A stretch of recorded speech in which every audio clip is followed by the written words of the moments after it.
Selamat malam jemaat yang kekasih dalam Tuhan kita Yesus Kristus. Ibadah keluarga pada hari Rabu 9 September 2020. Kita masih berada di rumah kita bersama dengan keluarga yang ada. Bacaan firman Tuhan yang boleh jemaat baca dari Amsal pasal yang keempat tadi pada ayat 5 sampai dengan ayat yang ke-6. Nah, jemaat yang kekasih, siapa yang tahu dengan pasti jalan hidupnya? Satu-satunya yang pasti di dunia ini adalah ketidakpastian itu sendiri.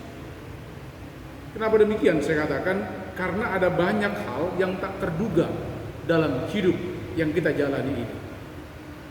Ada suka, ada duka, sukses, bahkan kegagalan, bahkan kesehatan, bahkan sakit, masalah, kesulitan, tantangan, bahkan sampai yang namanya juga kematian. Bahkan masih banyak lagi yang saya katakan hal yang tak terduga dalam hidup kita sebagai manusia yang ada. Nah, tetapi di tengah ketidakpastian tersebut saya mau katakan kita perlu punya pegangan hidup yang pasti.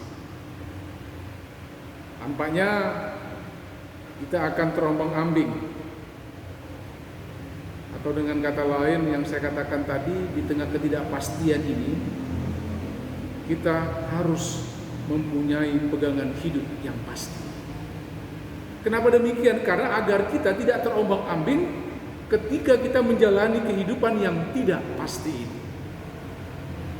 Nah, perjalanan hidup kita sesungguhnya merupakan suatu proses yang mau saya katakan proses akan perjalanan iman, yaitu ketika kita pengenalan kepada siapa atau apa yang akan kita imani dalam hidup yang ada ini. Nah, jemaat yang kekasih dalam Tuhan kita Yesus Kristus, kitab Amsal dalam bacaan kita tadi ini adalah kitab yang saya mau katakan dapat memberikan pencerahan kepada kita umat Tuhan, sehingga orang yang percaya dapat mengembangkan akan dirinya. Nah, sebagaimana kita ketahui bahwa Amsal ini adalah Amsal Salomo, anak Daud.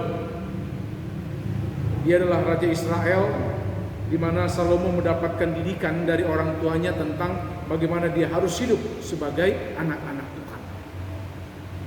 Nah, tetapi ketika kita berbicara tentang hal ini, ketika kita melihat dengan figur seorang yang bernama Daud, di mana Salomo yang mendapatkan didikan dari orang tuanya tentang bagaimana dia harus hidup sebagai anak Tuhan.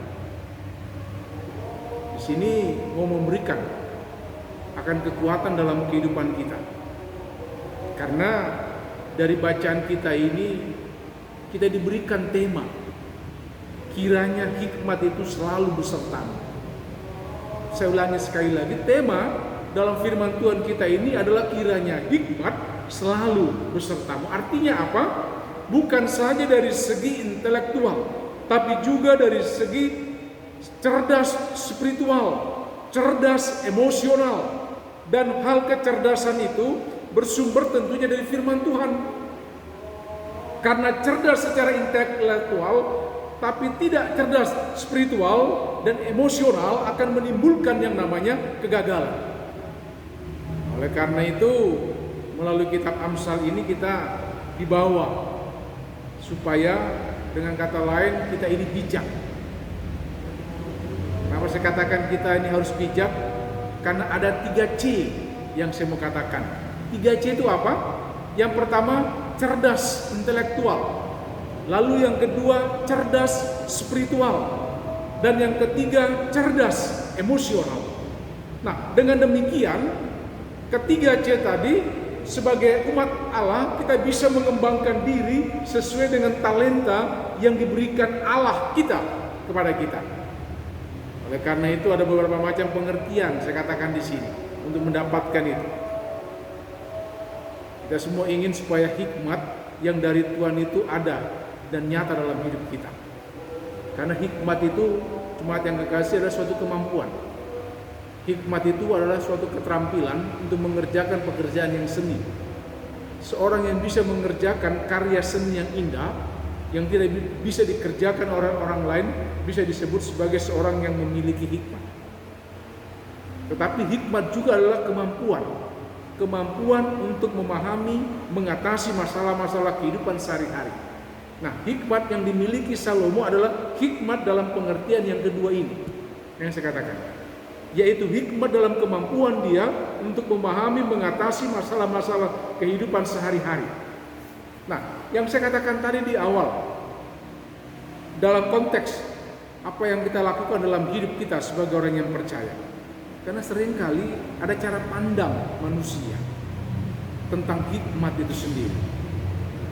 Cara hidup secara kehidupan yang tentunya menunjukkan bagaimana dia mampu untuk menjalankan kehidupannya dengan baik. Nah, oleh karena itu dalam kitab Amsal, Raja Salomo ini mengajarkan tentang hikmat dalam pengertian bagaimana kehidupan Raja Salomo tidak sesuai dengan apa yang dia ajarkan dalam kitab itu. Karena seseorang yang memiliki hikmat dalam pengertian, dia harusnya seorang yang dapat mengendalikan hawa nafsu. Itu yang harus terjadi. Karena hikmat itu adalah pola pikir yang sesuai dengan pola pikir Allah. Dalam perjanjian baru apa yang dilakukan dan dikatakan oleh Tuhan Yesus itu merupakan hikmat Allah. Kenapa saya katakan demikian? Karena keselamatan oleh pengorbanan Kristus di kayu salib itu merupakan hikmat Allah yang sulit dipahami oleh orang-orang yang berpikir dalam pola pikir filsafat daripada Yunani. Nah, tetapi saya mau katakan memiliki hikmat seperti seorang Raja Salomo memang penting dalam menjalani kehidupan kita di dunia ini. Akan tetapi memiliki hikmat seperti itu belum cukup. Kita perlu memiliki hikmat yang membuat kita hidup benar secara moral.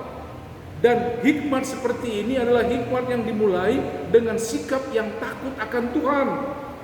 Karena hikmat yang paling tinggi adalah bila kita berpikir dengan pola pikir Allah. Karena hikmat semacam inilah yang membuat hidup kita dalam konteks keberadaan kita sebagai orang yang beriman rela, berani menyerahkan hidup kita untuk dipakai oleh Allah.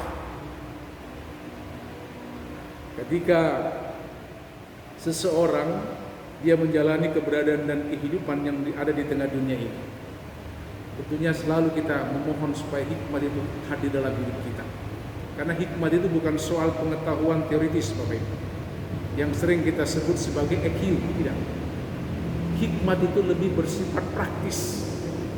Kenapa demikian? Karena ketika seseorang dia membuat keputusan dan dia berhasil mencapai apa yang dia kehendaki atau yang menjadi tujuan dia.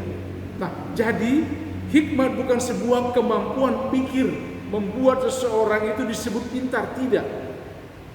Tidak demikian yang dikatakan, tetapi sangat berkaitan dengan kedewasaan dan pengalaman akan kehidupan. Karena hikmat itu dia terletak pada sikap hati. Sikap hati yang membuat seseorang itu berpengertian. Sikap hati yang membuat seseorang itu dia bijaksana. Sehingga keputusan-keputusan seringkali melebihi kepintaran yang tanpa kebijaksanaan. Saya mau katakan banyak orang pintar gagal. Tapi keberhasilan orang berhikmat besar, inilah definisi hikmat itu sendiri. Nah, tapi menjadi pertanyaan kita dalam hidup sebagai orang yang percaya. Dari mana sih hikmat itu berasal? Dari mana hikmat itu berasal? Sudah jelas, Allah adalah sumber segala sesuatu. Hikmat berasal dari Allah, itu pasti. Nah, soal istilah hikmat Allah dan hikmat manusia bukan menunjuk dua sumber hikmat, tidak. Ini yang sering kali kita salah pengertian. Sering kali ada istilah hikmat Allah dan hikmat manusia. Itu bukan menunjukkan dua sumber hikmat, tidak. Hanya satu sumber hikmat, yaitu dari Allah. Melainkan dua sumber itu menunjukkan kedekatan orang yang berhikmat. Nah, oleh karena itu mari kita perhatikan dalam keberadaan hidup kita yang kita jalani bersama. Karena Bapak Ibu, kita adalah manusia ciptaan Tuhan. Namun apa yang kita alami setelah kejatuhan manusia itu ke dalam dosa, ada manusia yang kita sebut sebagai pengikut Tuhan, tapi juga ada yang pengikut setan. Ada juga yang disebut manusia baru dan juga ada disebut juga manusia lama. Nah, istilah itu bukan berarti bahwa manusia itu ada dua jenis, tidak. Atau ada dua pencipta, tidak. Melainkan kualitas kerohanian dia. Karena semua manusia, saya mau katakan, diciptakan oleh Allah. Tetapi setelah kejatuhan ke dalam dosa, tidak semua yang menjadi umat pilihan dia. Tetapi lebih lanjut, saya mau katakan manusia memiliki kemampuan.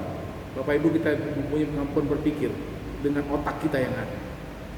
Namun ada yang memakai pikirannya untuk memuliakan Allah, tapi tidak sedikit yang justru menista Allah. Begitulah hikmat yang disebut dengan hikmat Allah. Adakah hikmat yang sejalan dengan ketetapan Allah? Kita ingat para nabi, rasul, dia dipenuhi oleh hikmat Allah. Sebaliknya apa yang disebut dengan hikmat manusia adalah hikmat yang berasal dari Allah, yang dipakai manusia dengan kekuatan dirinya sendiri. Dan tentunya coba mereka melawan Allah. Nah, ini realita. Akibat kejatuhan ke dalam dosa, manusia lupa pada penciptanya, bahkan tampil melawan dia. Nah, jadi jemaat yang kekasih, dengan hikmat manusia tidak akan mampu mengerti Allah adalah sumber daripada segala sesuatu. Ingat, hal ini karena manusia jatuh ke dalam dosa, sehingga manusia mengalami kerusakan dan hanya bisa dibenarkan dengan percaya kepada Allah yang tentunya di dalam Yesus Kristus. Pembenaran dan penebusan Yesus Kristus akan memampukan hikmat manusia mengerti akan Allah. Karena tanpa pembenaran, manusia tidak akan pernah mampu mengenal Allah dengan hikmatnya sebagai manusia yang berdosa. Biarlah kita semua dipakai terus oleh Allah untuk berkarya dengan baik dan mendapatkan hikmat yang nyata dari Allah itu, dan memampukan kita untuk berkarya dalam hidup kita, baik sebagai gereja dan juga sebagai keluarga Kristen. Tuhan Yesus menyertai kita semuanya. Silakan lanjutkan ibadah kita bersama dengan keluarga.